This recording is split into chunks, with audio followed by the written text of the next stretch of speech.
Running back ranks for week 14. Kicking it off with the nailed on studs. At the top, we have got Devon Achane, Jamar Gibbs, Jonathan Taylor, James Cook, and Bijan Robinson. Devon Achane has been on an absolute tear recently, Tom. He has been doing it in the receiving game, but also I've been incredibly impressed with him on the ground. Not just those in-space carries that we saw early in his career, but he is running the ball between the tackles and making guys miss with ease. He's our running back one this week. What is there to say?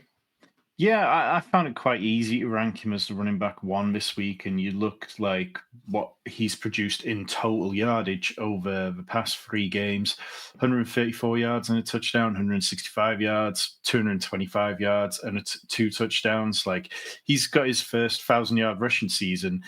The 5% target share that he got last week against Saints was a bit surprising. JJ Zacharyson pointed out that's the lowest single game target share this season. It was the second time that he's fallen below a 12% mark. So I would expect that to bounce back. Like, he's just so brilliant in all areas of the game. And the Jets have given up 2 running back rushing touchdowns in each of their last 3 games. It just spells a recipe for another smash spot against a defense who ranks 10th worst in rushing EPA allowed. Now, 4 of these names in our S tier have been frequent flyers in this tier, but one player who's up here, I think for the second time this season, James Cook, he is the running back 6 overall, but a tier below the other guys in here in terms of what he's putting up on fantasy points per game. Why is it that he has earned his spot up here in the S tier this week, Tom? Yeah, I think that, sometimes when we talk about tiers, it comes down to confidence levels. And there's still part of us, I think, that are glued to this idea that maybe just that mentality that maybe James Cook last year only got there through touchdowns, which he did. Like, last year, over 40% of his points were coming from touchdowns. I haven't run the number this year, but I would assume it's a lot less because he's been involved in so much more of the game. But James Cook is probably one of the most reliable players in fantasy football right now. He's only had 4 games below 15 points all year. Going up against a Bengals defense, which has been improved of late, but they still allowed 6 yards per carry last week to the Ravens. Now, they've had 7 games this year where they've allowed 5.2 yards per carry or more. James Cook's been over 19 PPR points in each of his last 3 games. I just think he's incredibly consistent. This is an incredibly good matchup. I don't trust the Bills' passing offense. And if I'm going to push my chips in on anything, it's James Cook to have another very good day against the defense who've allowed the most schedule-adjusted fantasy points for the running back position. And to answer your question, 24.1% of his fantasy points have come from touchdowns. He scored 9 touchdowns so far this year, whereas obviously last year he had that massive 18 touchdown season. Moving into the A tier, we do have Breece Hall, Chase Brown, Josh Jacobs, and Derrick Henry. Man, Breece Hall has been looking so good. I say this as a Jets fan. I'm sure there are some Chiefs fans that are infuriated that they didn't trade a 3rd round pick at the deadline for him. Interesting matchup this week. I'm not quite sure if the Jets are going to be able to commit to the run game or what is going to happen in this matchup, but we're pretty bullish on here as well. Running back 6 and top of the A tier. Yeah, I went back and forth a little bit about this one because Miami haven't allowed a rushing touchdown in the last 4 games, but you can still get them in the receiving game. And Breece Hall is averaging a 10% target share this year. Last week, we saw him handle a season-high 86% of rush attempts for the Jets. And Isaiah Davis just wasn't really playing. Chris Weck, the fantasy points, pointed this out, that he didn't see a single carry, which has not happened since weeks 2 and 3. When Braylon Allen was healthy. So I think it's just kind of that thing of going, like, looking through each matchup, looking at running backs I have confidence in, and the volume that Breece Hall's getting in a matchup between divisional rivals where, as much as Miami talked about running the table, there's not much but pride on the table right now. And Aaron Glenn seems to have finally got the Jets going. I don't know how you feel about the offense, but it seems to me like it's much more competent. Yeah, absolutely. I think that the offense has always been well designed, has been well schemed up. I've been a big fan of Tanner Engström all season. I think the problem has been that the quarterback's been erratic and hasn't been able to sit and work his way through the reads. You put a player like Tyrod Taylor, who doesn't have that game-winning potential, doesn't have that game-breaking, playmaking skill, but he's a veteran. He's going to do what he needs to do and can deliver the ball on time. So, yeah, I'm really excited about the offense. I think the offensive line looks phenomenal. And I think that there are some absolute studs there, which is making Breece Hall's life interesting.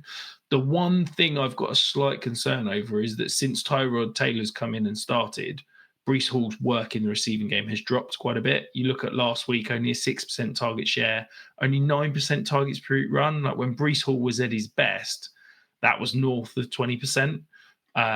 So not concerned, but something I'm definitely monitoring potentially this week. Before we do move into our B tier, though, we are out here producing fantasy content to help you win your fantasy titles. All you need to do is hit that subscribe button, get these videos pushed to your feed, and help us to help you win some titles. In the B tier, we do have Bucky Irving, Quinshon Judkins, Kyron Williams, Javonte Williams, Saquon Barkley, Ashton Genty, and RJ Harvey. The Bucs last week came into the matchup talking about riding the hot hand. They let Rachaad White start. They very quickly realized that Bucky Irving is much better than Rachaad White and pretty much gave Bucky Irving the full dose of carries from about the third drive onwards. Do you think there's an argument that maybe we're a little bit low here? Could he be creeping up into that A tier given how good he looked last week, first week back from injury? Honestly, I think I'm more likely to drop him below Quinshon Judkins, who has such an easy game against the Titans, whose run defense is so poor. Whereas the Saints, we've talked about it all season. They're a massive pass funnel, like the biggest pass funnel in the league. They rank 11th best against the run in rushing EPA allowed, but when it comes to pass defense, they're like 27th. Like they're not a good defense against the pass, and I think that's reflected in the fantasy points they give up. They have allowed the 7th fewest to the running back position. So there is part of me that is just a little trepidatious about it. Bucky Irving, yeah, he had an 81% running back rush share, but his snap share was just 52%. He went for 3.5 yards per carry on 17 rush attempts, did catch 2 receptions for 20 yards as well. So I think it's kind of fine to have Bucky in this area because the Saints, the only kind of production they've given running backs lately is they've allowed a running back rush touchdown in all but one of the last 6 games. So if you tell me that Bucky's going to give me another game of like 60 to 70 yards and a touchdown and get me kind of 14, 15 points, I kind of feel like that's fair in this range. Yeah, no, that makes sense. One player who I guess isn't quite seeing the breakout that many would have expected is RJ Harvey. Yes, he had a good fantasy week last week, but that was largely off the back of 2 touchdowns. Incredibly inefficient on the ground, averaging below 3 yards per carry for the 4th week in a row. Are you concerned that we might start to see RJ Harvey losing some of the rushing work and potentially not be fantasy viable as we head into the stretch run? Yeah, this is why they signed J.K. Dobbins, why they treated him as the starter. Like J.K. Dobbins had a 7.8% explosive run rate. RJ Harvey is at a 2.7%. And given what J.K. Dobbins has been through in his career, to see a rookie come in and be less explosive when everybody was saying, oh, that was just the offensive line blocking for him. Yeah, I mean, it's definitely noteworthy. And last week, Harvey played 47% of the offensive snaps, had a 29% route share. Like, it feels like he's not producing to the level that is even warranting that many touches. He's not been over 27 receiving yards in his last 3 games. The 2 rushing touchdowns last week massively buoyed his production. And he does have 8 touchdowns in total this year. Now, going up against the Raiders, who are not a good run defense and have allowed 5 running back touchdowns in the last 2 games, you'd like to think that'll give him a boost. And there's also I think there's a little bit of a boost in general for the ground game because Bo Nix sucks against zone coverage, and the Raiders by far lead the league in zone coverage. Like Bo Nix ranks 32nd in QBR versus zone coverage, 37th in yards per attempt. RJ Harvey sees his yards per out run against zone coverage jump from 1.27 on average to 1.9.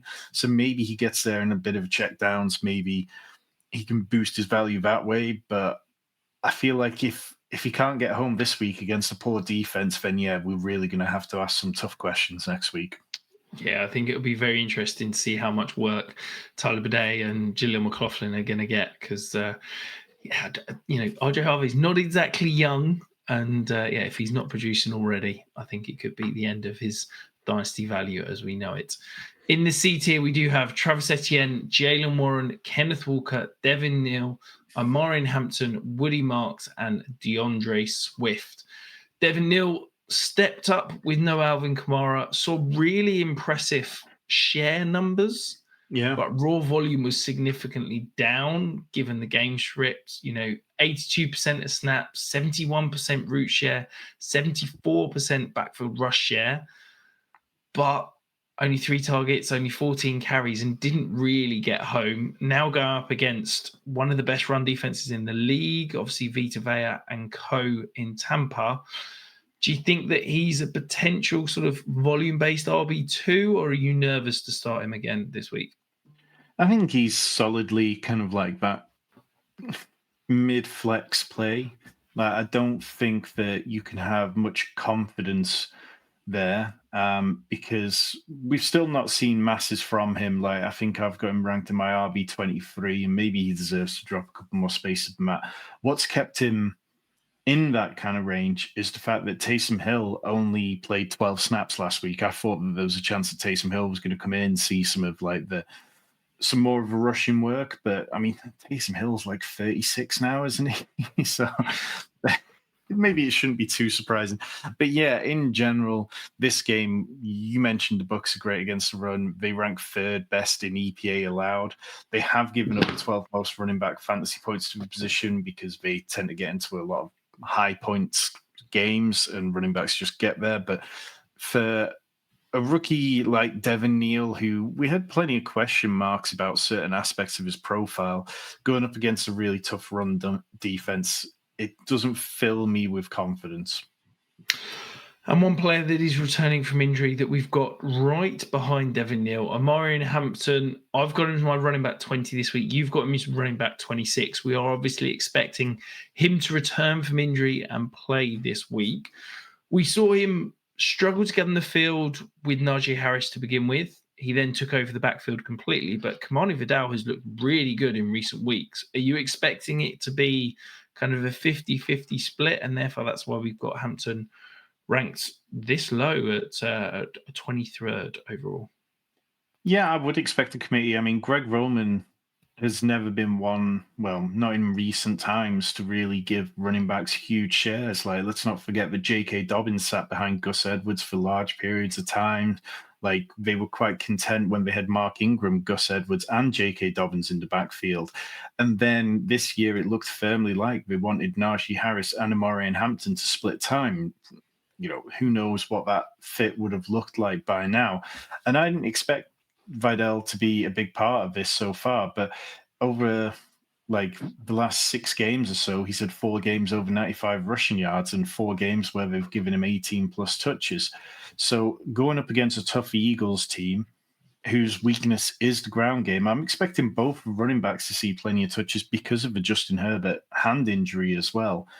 But I don't think that Omarion Hampton is going to magically return to the form that saw him score 24 and 27 PPR points in his last 2 full games.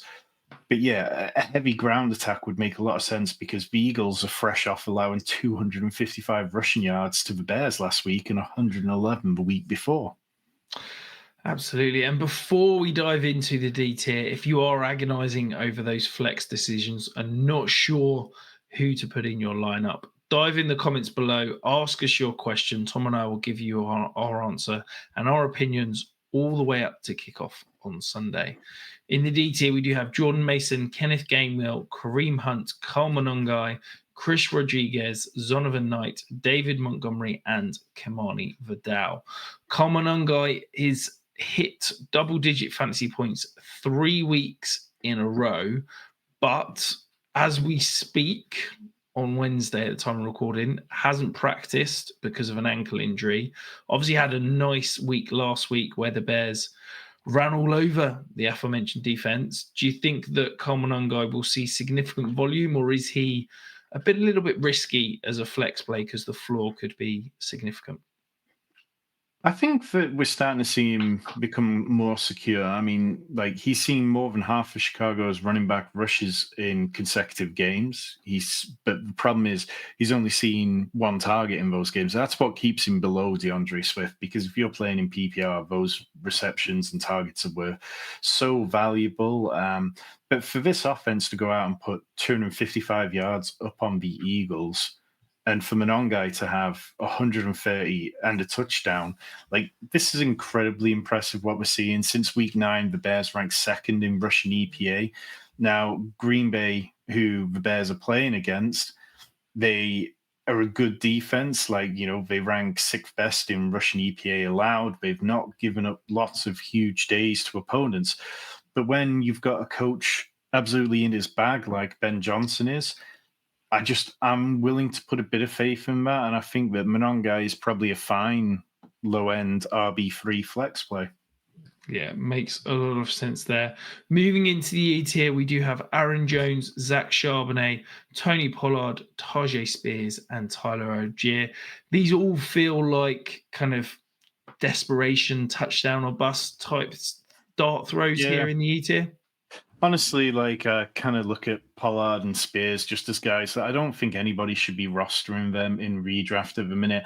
I've got them both ahead of Tyler Algier, which I'm going to flip as soon as we finish recording this because I don't care what the matchup is. I just found myself, I had Tony Pollard rostered on my home league until last week, I think it was. And I dropped him because I was like, there's never going to be a situation where I have any confidence in playing anyone from this offense. Going up against the Browns this week with a 33.5 over-under, I'm not going to play him there. And by that point, the bye weeks are over. The Titans have 4 rushing touchdowns in total this year. There is just no situation where I can see myself or them suddenly becoming more productive. So this range, definitely not one I want to be involved in. Aaron Jones, I'm ranking him a bit lower because I feel like the injuries are just starting to mount up a little bit and he's not been particularly efficient. And the Vikings are very pass heavy even when we do get down inside the red zone. And in the F tier, we do have Blake Corum, Bashal Tootin, Michael Carter, Emmanuel Wilson, and Rashad White. Blake Corum, the best handcuff in the league, probably not startable at the moment, but 100% needs to be on every roster as we head into the playoffs. Well, I mean, I'd definitely argue that Tyler Algier is a better handcuff. I was just trying to trigger you, Tom, I'll be honest. Yeah. But yeah, he does need to be more rostered. Like I've talked about Blake Corum in so many wave videos this year, and it's been mind-boggling to see his rostership levels not get higher. Like I believe he was 16% rostered.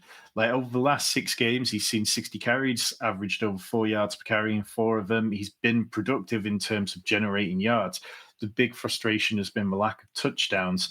Now, the touchdown that he got last week did come whilst Kyren Williams was dealing with an injury scare. I believe Ryan Heath of Fantasy Points pointed out that Kyren Williams had just taken 3 consecutive red zone carries before Blake Corum got his, which resulted in the touchdown. But yeah, Corum's looking like things have clicked for him a little bit, like he's playing within the scheme well, he's generating explosive runs, and the Cardinals, they've allowed over 4.5 yards per carry in 4 of the last 5 games. So I think he deserves to be rostered. I think if you were absolutely desperate, or if you're playing in one of the leagues, we play in a lot of leagues where you might be starting 6 skill position players, 5 skill position players. That's when Blake Corum becomes the kind of deep flex play that you could get away with this week. Hey, I play in some leagues where I'm starting 12 skill position players, Tom. You need to expand your horizons slightly. But that is it for this week. Let's keep it very simple. You have made it this far into the video. hit the like, hit the subscribe, hit that hype button. Let's spread the word, get the Sanctuary into more people's ears. And of course, check out these other videos we've released this week.